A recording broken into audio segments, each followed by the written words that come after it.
maanta oo taariikhdu ay tahay 6 February 2021 aan joogo magaalada Samareeb uu yahay waxa aan ku jirnay shirkii Samareeb tiri 4 oo soo socday muddadii maalmihii dhaweeyay la soo dhaafay waxaan rabaa inaan marka hore wax yar oo hordhaca ka bixiyo marxaladihii aan soo marnay. waxaan rabaa inaan sheego weliba inaan qaban doono shir ama kulan aan kaga hadli doono si faahfaahsan marxaladihii waddanku uu soo maray gaar ahaan Jubbaland iyo xaaladeedu halka ay soo martay doorashadii ka hor iyo kadibba. laakiin waxaan tan rabaa inaan maanta ku soo koobo marxaladda taagan iyo sida ay ahayd. waxaan isugu nimid Samareeb 2 madaxweynaha jamhuuriyadda, ra'iisul wasaarihii hore iyo madaxda dowlad goboleedyada iyo gobolka Banaadir. waxa aan kaga hadalnay waxay ahayd in xal laga gaaro gobolka Gedo, guddi loo saaro. guddidaasi inta aan Samareeb 3 la isugu soo noqonin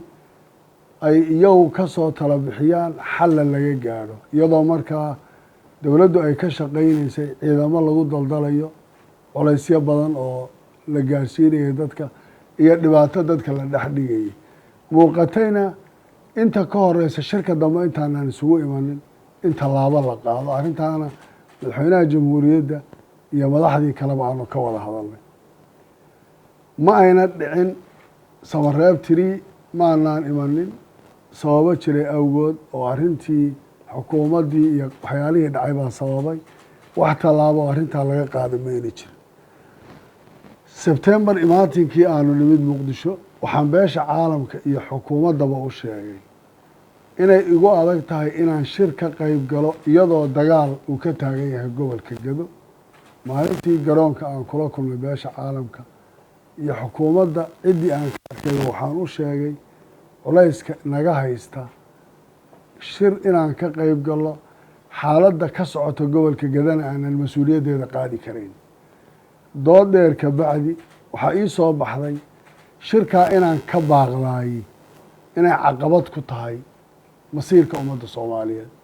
waxay noqotay inaan u tanaasulno oo aan ogolaado inaan shirka ka qayb galo lagaga hadlayo arrinta doorashada iyo masiirka Soomaaliya. inta shirkaasi uu socdana midda kale ee dhibaatada gudaheedeen markaa tirsanaynay ee Jubbaland ka jirta inaan gudaheeda ku shaqayno. inta ay maqnaayeen madaxdii kale aniga iyo madaxweynaha maxamed cabdulaahi farmaajo waanu kulannay. waxaanu ku heshiinay inaan ka shaqayno guddi saaro la soo ururiyo sidii xal looga gaari lahaa arrinta taagan ee gobolka Gedo. madaxweynuhu nin buu soo magacaabay ahaa taliyaha nabad sugidda Fahad Yaasiin. ana nin xildhibaana baan ku soo daray.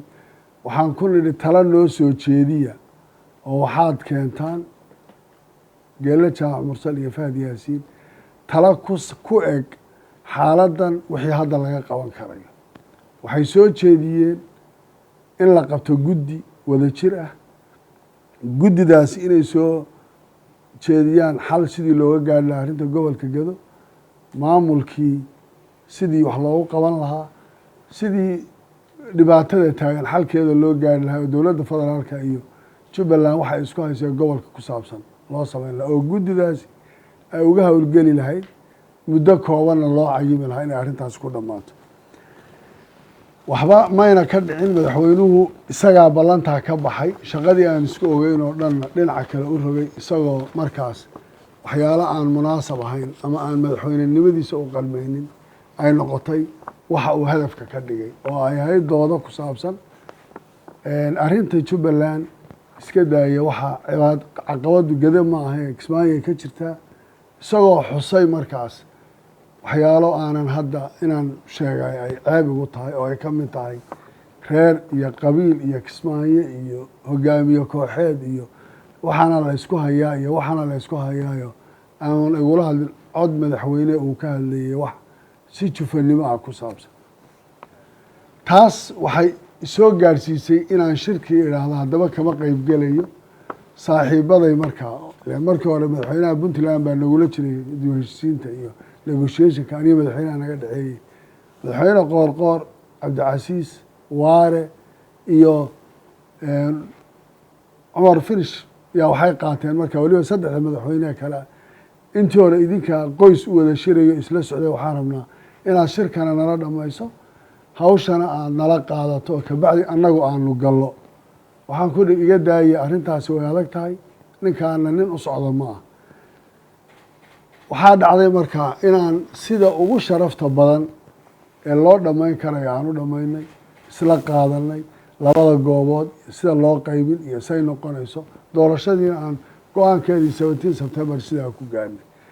intaasi markay dhacday waxaan ka hadlay oo ka mid ah qaybta hadalkii aan ka hadlayay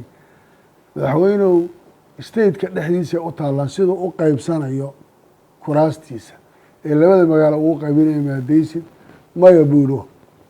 2016 waa la qaybiyey idinku keena hadda soo yeedhiyo waan sheegnay waan dhammaynay waxay noqotay in nooc loo kala saaro gobolkii oo qabaa'ilada qaarkood oo labada meelood badegaya la yidhahdo hal meel bay wada degaanay madaxweynuhu isagoo dan kale markaas uu riixidaa keenay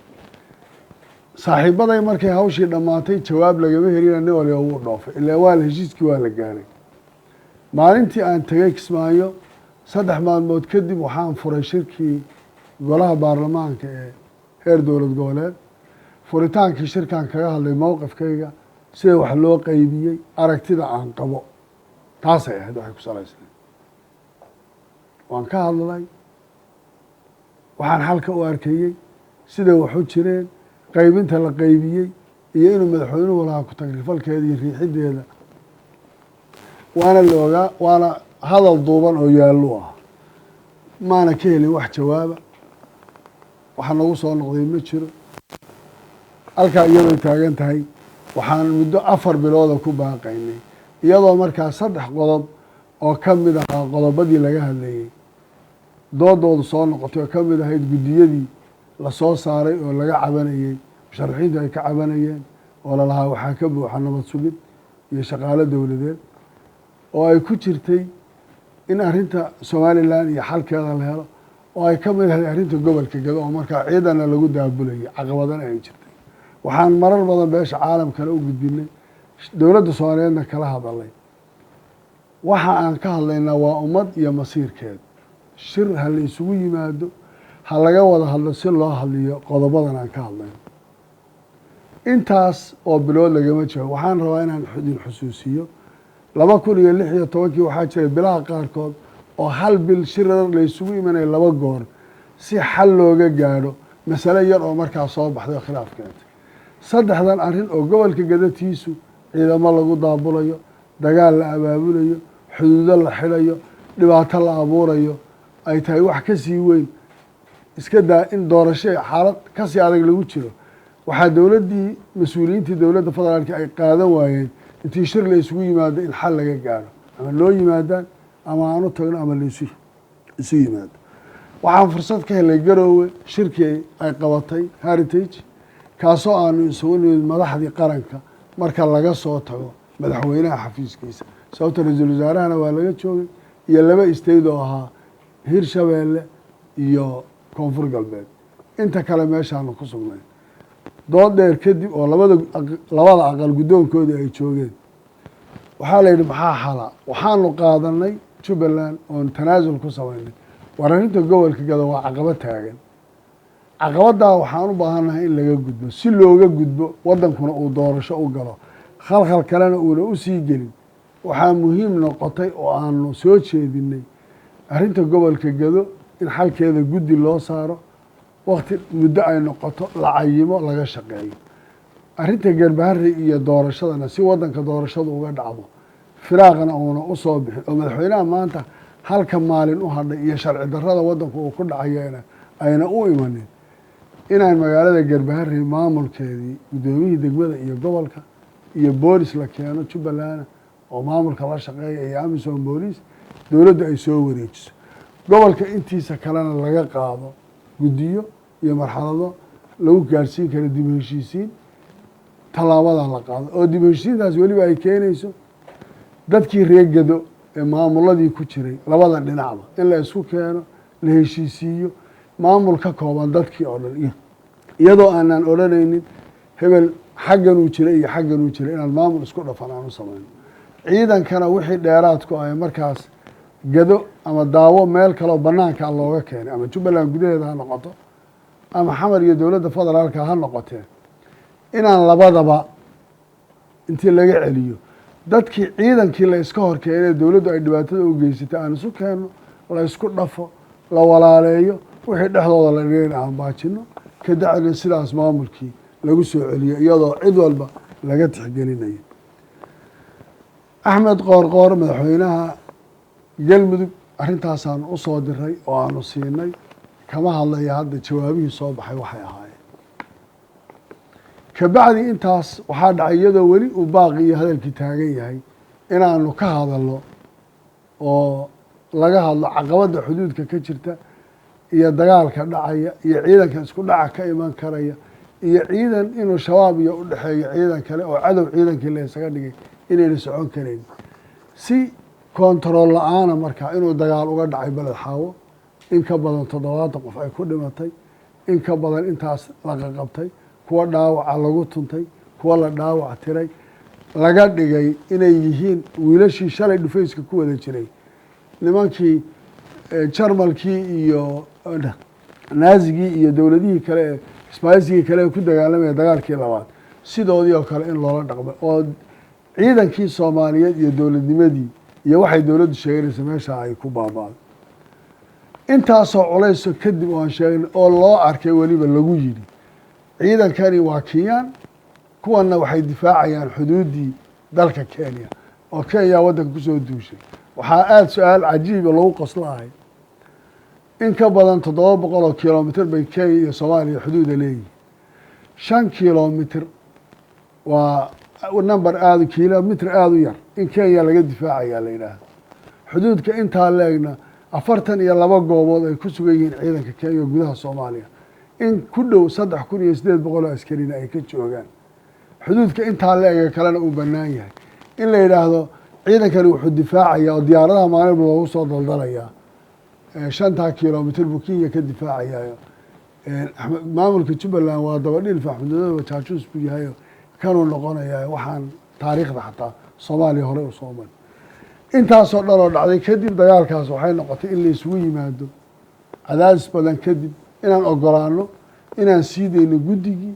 kuna baaqna shir in la qabto waxaan sii dayno guddigii oo cabashada daraaddeed markii hore aan u gelinay hakadaan u gelinay sii daynta guddida iyo shirkan ku baaqnaa waxay keentay in shir la isugu yimaado Samareeb iyadoo aan anagu ku baaqnay Muqdisho sababtoo anagoo doonayna inuu noqdo shir ballaaran international community-ga axsaabta dadka danaynaya kulligood in la wada xaliyo sababtoo kuwa mucaaradka iyo musharaxiinta laftooda xaq waxay u leeyihiin tabashadooda in la dhageysto laakiin in aan meel kale intaan u soo baxno la yidhaahdo inagu aan isku koobnaana waxaan ka doorbidaynay meel agsi loo wada leeyahay iyadoo marka aniga culays ay igu ahayd oo marka Samareeb iyo la yidhahdo Muqdisho ay tan ii fiican tahay amni ahaan iyo nolol ahaan intaba oo culayska aan Muqdisho ku dareemay aan ku dareemayn haddana waxaan u qaadanay riskiga waxay ahayd inaan la xaliyo guud ahaan cidda wax tabanayso oo dhan intaa ka bacdi waxaanu nimid Samareeb 4 shirkii ugu horeysay galay madaxweynuhu wuxuu yidhi Jubbaland iyo Puntland baa shirka soo dalbaday ee iyagu ha sheegay waxa laga wada hadlayo yani ma aha nin ay wax ka maqnaayeen nin ma aha nin madaxweyne oo mas-uuliyad saarayn ma aha nin madaxweyne oo caqabada taagan iyo waddanku meeshu ku socdo garanayay waxaana kaba sii cajiibsan madaxweynuhu markuu imanayay inuu ku baaqay shirka inuu tagayo 5 bishana baarlamaanka labada aqal uu la kulmayo waa waxaad garanayso dalab inay leedahay marka aanu nimid hadalkii aan bilownay waxaan ku nimid madaxweyne haddii annaga aad naga sugaysay 3dan caqabadood baa taagan oo xal u baahan in laga gaadho waddankii doorasho u baahan yahay waxa keliya broseeskan uu ku sii socon karay waa xal siyaasadeed in la gaadho haddaan xal siyaasadeed la gaadhin maanta baarlamaanka sharcigiisu uu dhacsan yahay waqtigiisa uu dhammaaday madaxtooyada waqtigii intanaa oo dhiman waxay ku jiri karaan oo keliya political agreement in la gaadho sababta waddanku waa federal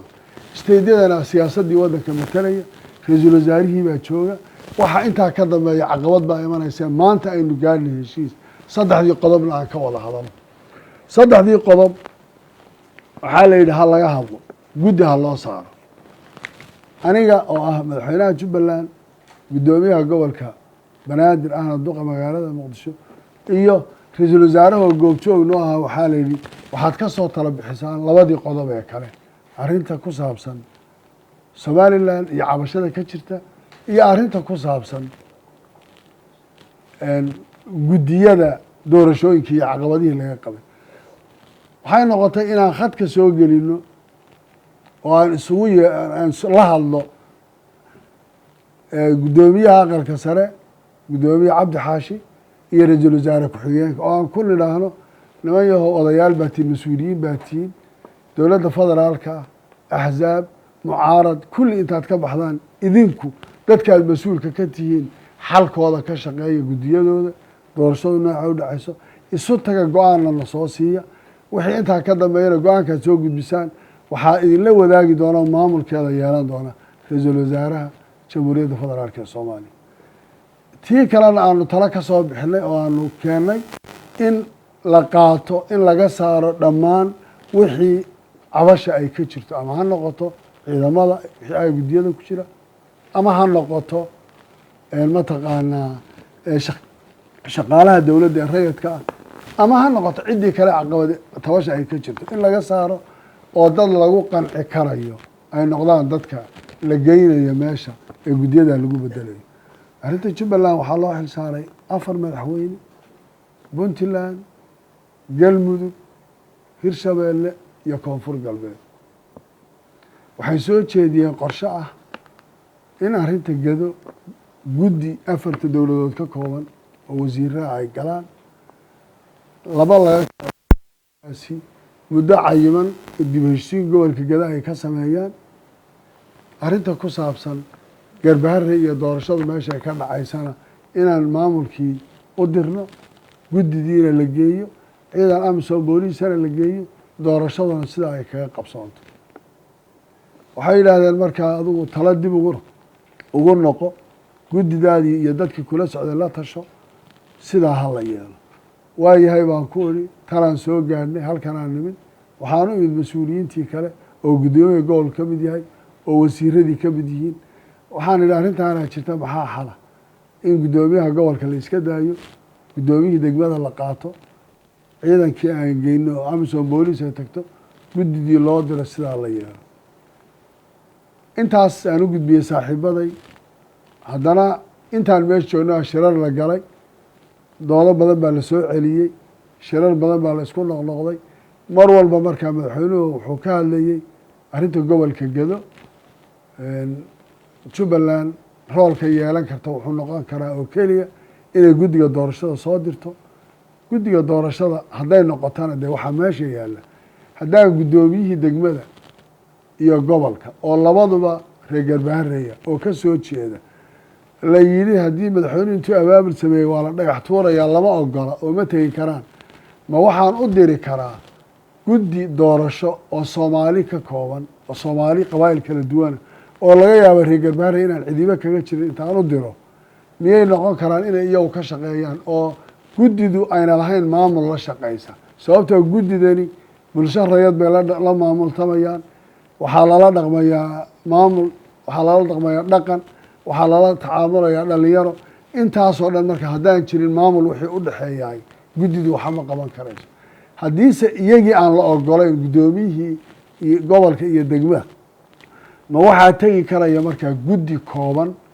oo soomaali ka kooban oo iyagu magaaladii wax ka qaban karaya doodaasi markay dheeraatay kabacdi waxaa isku noqdeen nimankii madaxweyneyaasha ahaa ee dowlad goboleedyada ee 4 ahaa iyo waxay soo jeediyeen haddana iyadoo markaa aan ogolaanay guddoomiyaha gobolka intiiba la reebo guddoomiyaha degmada iyo in la qaado intana ay marto in tala ah axmedow guddoomiyihii u kaadi degmada waxaan rabnaa guddi inaan u dira garbaharey guddidaasi inay ka soo shaqeeyaan in ay dadka la kulmaan dib heshiisiin sameeyaan ay soo jeediyaan marka bal qof kale oo aan hadda guddoomiyaha jooga ahayn ay soo barboos gareeyaan oo la yidhaha qof kalea dadkii isku raacsan yahay waxaan rabnaa guddoomiyaha degmada inaad qofka jubbaland usoo magacaawdo kabacdina qofkaasi uu noqdo maamulkii jiray isaga iyo amnigiisiiyo lagala shaqeeyo amisom boolis la keeno guddidii la geeyo sidaa ay ku shaqayso warka laygu soo celiyey waxay madaxweynuhu inuu yidhi maya haddii jubbaland ay magacaabaysaba guddida ha soo jeediyeen odayaasha ha soo jeediyeen haddii magacaabisba jubbaland ay ku leedahay ma aqbalayo oo dhibaataa dhacaysa ma kari karayo markaa anigu guddi inaan khatar geliyo laleeyahay guddoomiyihii ay la shaqaynaysa haddaan magacaabo dhib baa ku imanaya waxaan isku daynay wax kasta oo tanaasul oon samayn karna inaan samayno waxaan soo jeedinay oo kale haddii ay sidan tahay arrinta doorashada bal intii loo kaadiyo dib u heshiin ha la galo gobolka gedo oo dhan ha laga gado garbaari ha laga bilaabo ciidamadii ha la isku dhafo maamuladii ha lasoo waxeeyo gobolkii ha lagu soo celiyo jubbaland gacanteeda kabacdina doorashadii inta broseska kale uu socday gaadhaysahay ha la qabto arrintaa iyadaa madaxweynuhu uu ka goos qabsaday waxaan rabaa inaan idinaa dagaal baa jiro wiilal baa dhimanaya mushkilad baa taagan oo dhib baa jira waxaan madaxweynaha u sheegay madaxweynuhu anigu kuraasta masharax ma yihi dhan kursi kama lihi laakiin waxaan rabnaa doorasha inay dhacdo xataa hadday adig kuu soo wada baxaanood kulli aad u ka shaqaysanayso waa sideeda wax kuu yaalla laakiin hodaan ugu yidhi broseska ka dhexbaxo kaambeynkaaga ku jira intaan waktigaagu kaa dhammaan waxaan ha kaa dhacdo doorashadu ha dhacday ogolow mayna dhicin intaasoo dhan madaxweynuhu wuxuu ku soo koobay inuu isku koobo sheegasho hal gobol iyo hal degmo oo soomaaliya ka mid a oo degmo ka mida gobolka gedo oo kuraas ay taallo uu yidhaahdo aniga unbaa ka talinaya haddaba madaxweynaha waktigiisu dhammaaday see buu soomaaliya u xukumi karayaa hadduu hal degmo sheegtay oo uu yidhi anaa leh oo anaa ka soo jeeda oo reerka yagaa dega oo anaa maamulaya oo doorashadeeda maamulaya oo maamulkeeda iskale suurtagal miyay noqonaysaa madaxweynuhu soomaaliyada kale oo dhan inuu isagu mas-uul ka noqdo oo uu yidhaahdo anaa soomaaliya madaxweyne ka ah deegaan iyo leebalka intaa leegna inuu ku kooban yahay wax dhici karaya maaha waana arrin aada iyo aada looga xumaado waxaan ku baaqaya waxaan diyaar u ahayn wax kasta oo laloo soo jeediyey waxaan u taagnayn si kasta oo doorasho nabada ay ku dhici karayso waxaan ka xumahay in maanta ciidan soomaaliyeed isku hor fadhiyo oo wiilashaa maanta wax qaban kara ayna jirin waxaan ka xumahay in maalin walba diyaarado rasaas iyo qoryo iyo baabuur wada gobolka geda lagu sii wado lagu daldalayo oo maanta deegaanada intoodii kalena ee jubbaland danab maanta rasaas baa ka taalla ay shabaab kula dagaalamaysa waxaa la yidhi jubbaland weydiista ha idiin soo qaada diyaarad dowladdu ima helaysa kiradeeda s n a baa la yidhi waxba idiinma heli karayno ciidan s n a oo dhoobley isku dilaa maxkamad la yidhi ha loo soo diro dowladdu waxay tiri uma hayno maalin walbana 5 falayd 6 falayd baa tagta oo ka degta oo shaqo ka qabata oo hub geysa oo rasaas geysa dhibaato aada u weyn weeye waxaan diyaar u ahayn oon intaa ka hadlaynin oo meel caalam iyo madaxda soomaaliyeedba kaga hadlaynay war waddankan hala badbaadiyo maanta waxay taagan tahay in madaxweynihii uu ballansaday baarlamaan waktigiisii dhammaaday iyo isaga oo berri waktigiisii ay ka hadhay waxaan rabaa baarlamaanka soomaaliyeed inaan u sheego waddankan dhibaataha gelinina su-aal baa imanaysa 4 sano madaxweynahaan arkay waddan ma maamulaynina yaa maamulayay xaggeesa waddankaani uu ku socdaa 4 sano kadibna sharciyadda maanta baarlamaan lagula hadlayay iyo waxa la soo saaraya maxay noqonaysaa soomaaliyay dagaal qabiil ma aha dagaal sokeeye ma aha 91 ma aha system iyo dastuur baan leenahay isaga hala ilaaliyo ra-iisul wasaaraa jooga xukuumad ka hertee karaa jiri karta waxay ila tahay in dadka soomaaliyeed si degan iyo beesha caalamkaba waddankan arrintiisa looga fiirsado waxa uu xalay ninka hadlayay magaca dowladda ku hadlayay akhriyayana wax sax ah maynan ahayn inta barobooskay soo jeediyeen madaxduna waa la yaqaanaa inta aan compromise gala iyo tanaasulla waa la yaqaanaa waan ka hadli doonaa markaan kismaayo nabad ku tago haddii ilaahay yidhaahdo taariikh dheer baan ka hadli doonaa doorashadii jubbaland baan ka hadli doonaa 2 sano ka hor oo waddanku dowladdu ay diiday in shir la isugu yimaado yaan ka hadli doonaa aad baad u mahadsantihiin